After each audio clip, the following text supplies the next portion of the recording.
काय भाव तो काय बोलो, जो પેલો પંજાબી આવે તો હિન્દીમાં બોલો. તમારી કંઈ ભાષા છે કે નહીં? તમારી પોતાની કંઈ ભાષા છે કે નહીં? એનું ગૌરવ છે કે ના? કંઈ નહીં. ધર્મનું ગૌરવ નહીં, ભાષાનું ગૌરવ નહીં, મા બાપનું ગૌરવ નહીં. શાનું ગૌરવ? પૈસાનું. પૈસા જો આવતા હોય, બાપજીએ બતાવ્યું કે ભાઈ કળિયુગમાં આવું છે, તો પેલા કળિયુગને કહ્યું કે જે ગુરુ ભક્ત હોય એ ગુરુ ભક્તને તારે હેરાન નહીં કરવાનું. એટલે કળિયુગે સાંભળી લીધું અને પછી કહ્યું કે ભાઈ ગુરુ ભક્ત કેવો હોય, ગુરુની ભક્તિ વિશે, ગુરુની સેવા વિશે કહો. એટલે અલખ નિરંજનને કે, બ્રહ્માકલીને પણ કે. આજે 3જો અધ્યાય છે, એટલે આપણા બાપુજી એવું કે 8મા અધ્યાયમાં બાપજીએ દત્ત ભગવાનને પ્રગટાવવાના છે. તો બાપજી ધીરે ધીરે પાયોને બધું નક્કી કરતા હોય છે. એટલે તમને તમારા ગુરુમાં એકનિષ્ઠ ભક્તિ હોવી જોઈએ, તમારી ધીરે ધીરે કેળવવાની, એકદમ ના આવે.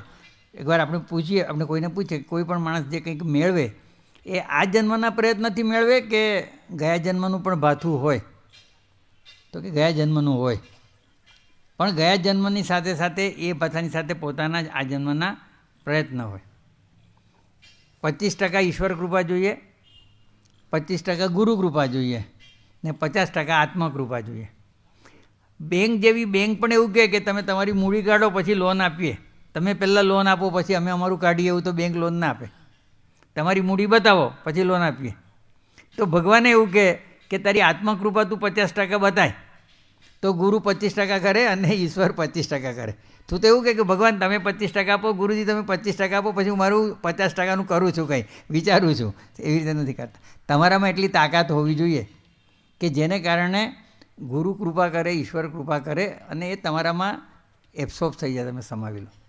એટલે એક જ ગુરુના 2 શિષ્યો હોય તો આપણે કહીએ છીએ ને કે ભાઈ સૂર્ય તો પ્રકાશે, તો પારસમણી હોય તો પરાવર્તન પણ કરે અને માટીનું ઢેફું તૂટી જાય તો એમાં સૂર્યનો વાંક નથી. તો ગુરુની ભક્તિ વિશે કહો. આપણે બાપજીએ એક સરસ ગુરુ વિશે શ્લોક લખેલો, ગુરુર્મે સર્વસ્વમ. પહેલું જ બાપ, ગુરુ મારે માટે સર્વસ્વમ, બધું આવી ગયું. ગુરુર્મે સર્વસ્વમ ગુરુમિહ ભજે તેન ગુરુણા સદા સખ્યમ મે સ્યાત પરમપી નમો મેસ્તુ ગુરુવે ગુરોસ્તત્વમ નાન્યદ ભવભયહરમ નામ ચ ગુરો. તો ગુરુ જે છે એ મારે માટે ગુરુ સર્વસ્વ છે અને ગુરુ સિવાય મારે બીજું કશું જોઈતું નથી. એવો દ્રઢ વિશ્વાસ જો વ્યક્તિને થાય તો એમાં એના પોતાના પ્રયત્નો, આપણા પ્રેમ અવધૂતજી કાયમ એવું કહેતા કે બાપજીને જોયા પછી આપણને બીજા કોઈ દેવના દર્શન કરવાની ઈચ્છા પણ ના થાય. એમણે એમના સેવા સૌરભમાં પ્રસંગ ટાંકેલો છે કે બાપજી લીંચમાં હતા ને નવરાત્રિના દિવસો, તો પેલી માતાજીની પાલખી નીકળે તો કુટીર આગળથી નીકળી હશે, એટલે એને બાપજીએ કહ્યું કે બધા દર્શન કરવા જાય છે, તારે જવું હોય તો. એટલે થોડો વખત હું તો રહીશ એકલો.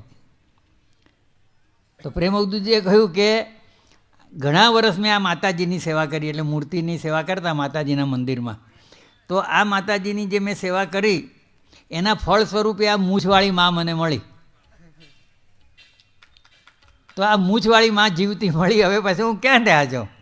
પણ એમના મગજમાં બેસી ગયું કે બાપજી એ માતાજીએ છે, બાપજીએ હનુમાન પણ છે, બાપજીએ ગણપતિ પણ છે, બધા જ દેવ બાપજીમાં છે. બાપજીને જોયા પછી હવે આવો ભાવ એમને જાગે તો મને કેમ ના જાગે? તો આપણે કે ભાઈ એ આત્મકૃપામાં થોડીક તકલીફ.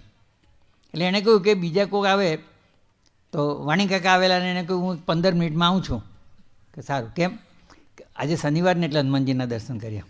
તો કે મને તરત વિચાર આવ્યો કે બાપજી હનુમાન નથી, પણ એ લોકોને મને હનુમાનજી એટલે ગાળ ફૂલેલું હોય, સિંદૂર લગાડેલું હોય, ઉપર તેલ લગાડે, એ જ હનુમાનજી એમના મગજમાં. અથવા ચંદ્રકાંતભાઈ શુક્લ આવ્યા હોય અને પેલો સંકષ્ટ ચતુર્થી હોય, શિયાળાના દિવસ હોય, ચંદ્રમાં ઉગે નહીં એટલે આમ ઊંચા થઈને જુએ, ભૂખ લાગે એટલે. તો પછી હું એમ કહું કે બહુ ભૂખ લાગી હોય તો બાપજીનું મોઢું જોઈ લે ને, બાપજી હોય ચંદ્રમાં જ કહેવાય ને. પણ એમના મનમાં ચંદ્રમાં એટલે આકાશમાં ઉગે તે જ ચંદ્રમાં, ને મને એમ થાય કે બાપજી હોય ચંદ્રમાં જ કહેવાય. આપણે પહેલાં ભૂખ ના લાગી હોય તો બરાબર છે, પણ બાપજી ચંદ્ર નથી. એટલે આપણા રતિ કાકા જ્યારે અમરનાથ યાત્રા ગયા ત્યારે પ્રેમ અવધૂતજીએ લખેલું કે તમે અમરનાથની યાત્રાએ જાઓ છો તો જે નાથ તમને મળેલો તે મરેલો નાથ હતો. બાપજી તમને મળેલા તો એ મરેલો ના થતો. અમરનાથ જાઓ પણ અમરનાથ જવાની ઈચ્છા થાય એ પણ વિચારજો. બાપજી મળ્યા પછી બધું જ અમરનાથે મળી ગયા ને વૈષ્ણોદેવીએ મળી ગયા ને બધું જ મળી ગયું. એટલે જે શ્રદ્ધા કે જે ભાવના પત્નીને પતિમાં હોય અને શિષ્યને ગુરુમાં હોય, આ જ બધું મારે મન. તો એ ગુરુ ભક્તિનું વર્ણન કરતાં ઘણીવાર પ્રવચનમાં પ્રેમ અવધૂતજી બોલતા હોય છે, ગુરુ સેવા જેવું ત્રિભુવનમહી સાધન નથી, ગુરુ સેવા જેવું પ્રગટ પ્રભુ આરાધન નથી, ગુરુ સેવા જેવું ફલદ વ્રત ઉદ્યાપન નથી, ગુરુ સેવા જેવું ઇતર હૃદયાશ્વાસન નથી. ગુરુ સેવામાં બધું જ આવી જાય. એમણે 8 અષ્ટક પણ લખેલું છે. તો એનું હેડિંગ આપેલું છે સેવક સચ્ચિદાનંદ થાય. તો ગુરુ સેવા કરતાં શું થાય? તો શિષ્ય પોતે, સેવક પોતે સચ્ચિદાનંદ થઈ જાય, સ્વામી થઈ જાય. તો આ 3જા અધ્યાયની અંદર બાપજી ગુરુના ભક્તિનું વર્ણન કરે છે. તો બાપજી ગુરુનું વર્ણન કરતા ગકાર સિદ્ધિ પ્રદ કહ્યો, રકાર પાપ દાહક, ઉકાર વિષ્ણુ અવ્યક્ત જે, સદગુરુ એમ ત્ર્યાત્મક, ગકાર ગણપતિ જાણતું, રકાર વન્ની સ્વરૂપ, ઉકાર શ્રી હરિરૂપ છે, શ્રી ગુરુ ત્રિતય સ્વરૂપ, રીજે સદગુરુ જો કદી, થાય જગતપતિ તુષ્ટ, હાજર સિદ્ધિ ચરણમાં, જાય દુરિત સુદુષ્ટ. ભગવાન પ્રસન્ન થાય તો ગુરુ પ્રસન્ન થાય જ એવું નહીં, પણ ગુરુ પ્રસન્ન થાય એટલે બધા ભગવાન પ્રસન્ન થઈ જ જાય. તો ગુરુની સેવા અને ગુરુની અંદર એકનિષ્ઠ ભક્તિ જો તમે કરો તો પછી તમારે કશું કરવાનું રહેતું નથી. એટલે બાપજીએ લખ્યું, સદા ભજો ગુરુદેવ ગુરુ બિન કોઈ નહીં અપના, સદા ભજો ગુરુદેવ ગુરુ બિન નહીં કોઈ અપના, કરે લોહ કા પારસ સોના, નહીં પારસ કર જાના, કરે લોહ કા પારસ સોના, નહીં પારસ કર જાના, નહીં ઉપમા ગુરુ કી ત્રિભુवन में, नहीं उपमा गुरु की त्रिभुवन में, साक्षात देव पिधाना, सदा भजो गुरुदेव गुरु बिन नहीं कोई अपना. તો પારસમણી તો લોખંડનું સોનું કરે, પણ ગુરુ મહારાજ તો એના સ્વરૂપમાં જ તમને બનાવી દે. એટલે પોતાનું સ્વરૂપ જ તમને આખું આપી દે. કૃષ્ણ કૃષ્ણ કરતા થઈ ગોપી કૃષ્ણ સ્વરૂપ, ગુરુ ગુરુ કરતા શિષ્યનું રહે ન પૂર્વ સ્વરૂપ.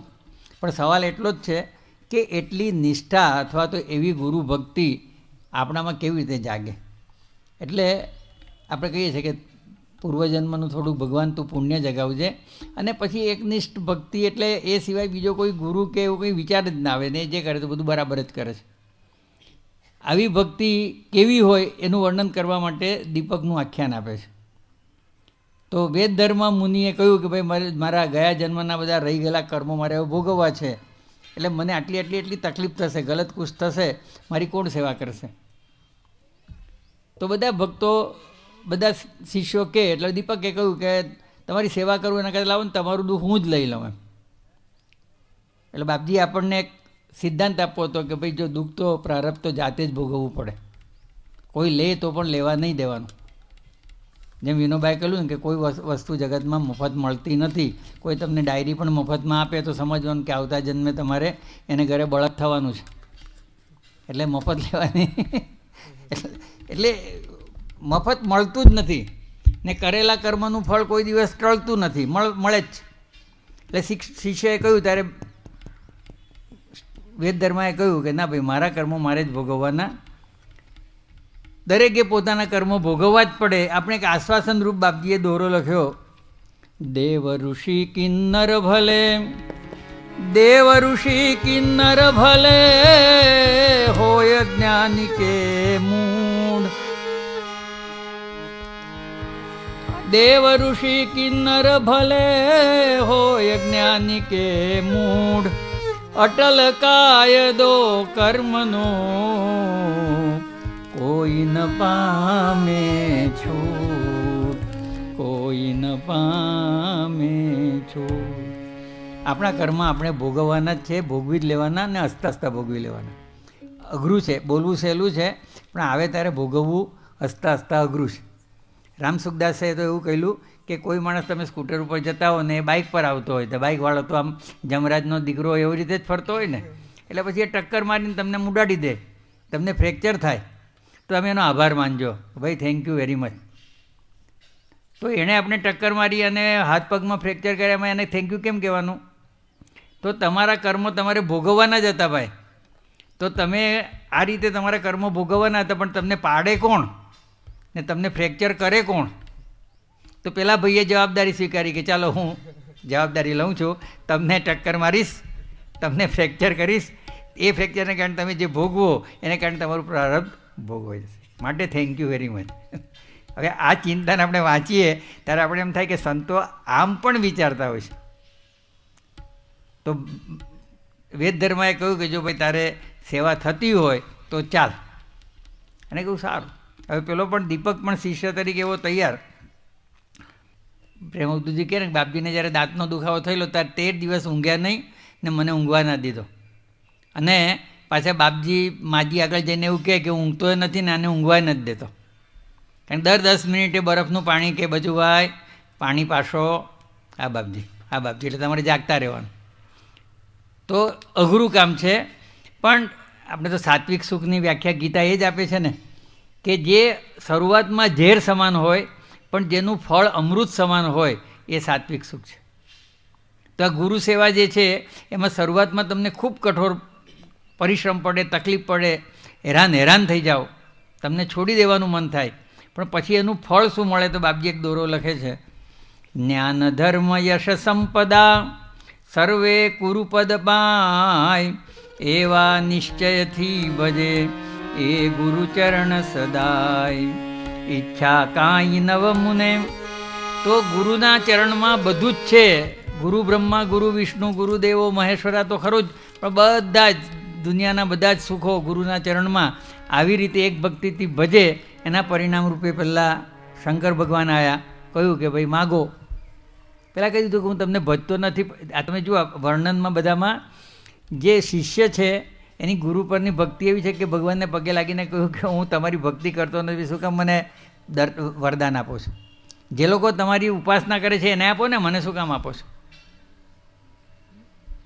તો શંકર ભગવાનને પણ આશ્ચર્ય થાય ને કે માગનારા તો બહુ જોયા પણ ના કેનારા આ પહેલો નીકળ્યો. આપણે ખબર છે ભરૂચના લાલભાઈ વકીલનું કે એક માણસ લાંચ આપવા ગયો મોટી રકમનું, તો એણે કહ્યું કે હું નથી લેતો. તો પહેલાં કહ્યું કે વિચાર કરો આટલી રકમ આપનાર કોઈ નહીં મળે. તેણે કહ્યું કે આપનારા તો ઘણે મળશે ભાઈ, પણ ના કેનારો નહીં મળે. ના કેનાર બહુ ઓછા હોય. તો શંકર ભગવાને કહ્યું કે હું તારી ભક્તિથી પ્રસન્ન થયો છું અને તું માગ. એણે કહ્યું ના, મારે કંઈ જોઈતું જ નથી, મેં તમારી ભક્તિ જ નથી કરી, હું તો મારા ગુરુની ભક્તિ કરું છું, મારે કશું લેવા માટે હું કરતો નથી. એટલે એણે જઈને વિષ્ણુને વાત કરી કે આવું તો જોવા જ નથી મળતું. વિષ્ણુ ભગવાને આવીને કહ્યું, આ બધી આપણે વાર્તા વાંચેલી છે. બાપજીએ કહેવા માગે છે કે ખુદ ભગવાન આવીને સામો ઊભો રહીને કે ભાઈ માગ ચાલ. પેલા કહ્યું ને કે ભર્તુહરિનો વૈરાગ્ય કેવો હતો? તો ભર્તુહરિ 3 દિવસના ભૂખ્યા હતા અને સ્મશાનમાં એક મળદું આવેલું તો એના પિંડ હતા, એની બાટી બનાવીને શેકતા હતા. તો શેકતા હતા અને એમ કે તૈયાર થાય એટલે કાઢું. તો એ દરમિયાન શંકર પાર્વતી જતા એટલે શંકર ભગવાન પગે લાગ્યા. એ પાર્વતીને પૂછ્યું કે આને તો બધાને પગે લાગવાની ટેવ છે, આ કોણ છે? તો કે વૈરાગ્યનો બેતાજ બાદશાહ. સારું, એટલે એને એમ થયું કે એમને શંકા ગઈ હશે એટલે પાછળ ઊભા રહ્યા ને પેલા જેવી બાટી કાઢી એટલે શંકર ભગવાને કહ્યું ભિક્ષાન દેહી. ભગવાન પાછળ ઊભેલા એટલે તરત જ પહેલાં તો આમ પાછળ હાથ આપી દીધો કે લઈ લો બાટી. બંને બાટી આપી દીધી. એટલે પાર્વતીજીએ કહ્યું કે ભર્તુહરી પાછળ જુઓ કોણ ઊભા છે. એટલે એણે કહ્યું કે માતાજી ભિક્ષાન દેહીનો જવાબ આપ્યો, હવે સીધે સીધા ચાલવા માંડો. મારે પાછળ કોણ ઊભા છે જોઈને શું કરવાનું છે? મારે કંઈ મેળો લેવું જ નથી. પછી શું આ બાપજીનો જે આપણે કહીએ છીએ ને બાપજી પૈસાને નહોતા સ્પર્શતા, એકવાર લો તો ખરા નિયમ, તમારા છક્કા ના છૂટી જાય તો. નહીં લેવાનો એટલે સીધી કે આડકત રીતે નહીં માગવાનું, તો બાપજીને કષ્ટ નહીં પડ્યા હોય. બાપજીનું પત્ર મંજુષા વાંચીએ તો કેટલાક પત્ર વાંચીએ તો આપણા આંખમાંથી આંસુ પડે એવા પત્ર હોય, પણ ત્યાં બાપજી લખે કે મારો ગુરુ મહારાજ મને આમાંથી પણ હેમખેમ બહાર કાઢશે એવી પૂરીપૂરી શ્રદ્ધા છે. તો જ્યારે નિયમ લીધા હશે તો બાપજી જાણતા હતા, તો જ સજો સુરતથી ચાલતા આવ્યા હશે ને. પણ એ જે ખુમારી બતાવી એનાથી ભગવાન અને ગુરુ મહારાજ રાજી થાય. વિષ્ણુ ભગવાન આવે, એણે કહ્યું, એણે પણ ના કહ્યું. દરેક વખત પેલા પૂછ્યું, એમ કે હું પૂછ્યું, જો ગુરુ મહારાજે કંઈ જોઈતું તો માગું, બાકી મારે કંઈ નથી જોઈતું. તો વિષ્ણુએ કહ્યું ગુરુની ભક્તિ, માતા પિતાની ભક્તિ. બાપજીની એ વિશિષ્ટતા છે કે જો કોઈ પણ એવી તક મળે તો તરત જ લખી દે કે ગુરુની ભક્તિ, માતા પિતાની ભક્તિ એ પણ ભગવાનની જ ભક્તિ છે. આ ઘરોને સંગઠિત કરવા માટેની એક રસાયણ છે કે તમે તમારા મા બાપની સેવા કરો ભાઈ, તો એ ભગવાનની જ સેવા છે. ગુરુની સેવા કરો એ પણ ભગવાનની જ સેવા છે. તો ઘર તોડીને પછી જંગલમાં ના જતા, ઘરને સાચવજો અને પછી વૈરાગ્ય એવો પ્રદીપ્ત હોય તો ચોક્કસ જજો. વિષ્ણુ ભગવાને કહ્યું કે